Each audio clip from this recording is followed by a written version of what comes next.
Merkezi ABD'nin New York şehrinde bulunan İnsan Hakları Vakfı, 13 Eylül'de New York'un ünlü binalarında ve önemli yerlerindeki reklam panolarında Uygurların zorla çalıştırıldığını gösteren bir kürtaj kampanyası gerçekleştirdi.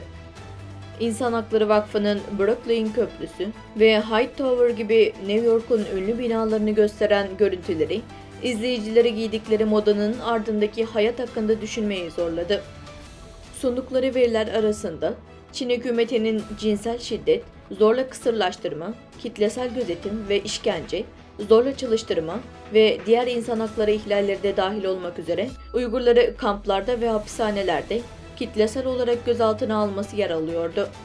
Çizimlerde ayrıca birikimleriniz onların canlarına mal oldu ve Uygur zorunlu işçiliğini arabanıza koymayın gibi sloganlar yer aldı ve kamplarda hapsedilen Uygurların resimleri sürekli sergilendi.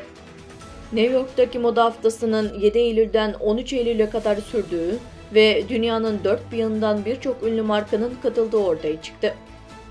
İnsan Hakları Vakfı, dünya moda markalarının buluşması kapsamında New York'ta gerçekleştirdiği etkinlikle tüketicileri alışveriş yaparken dikkatli düşünmeye çağırdı. Çin hükümetinin Uygurlara yönelik baskısında tasarımcıları, markaları ve imlatçıları sorumlu tutmaya teşvik edildi.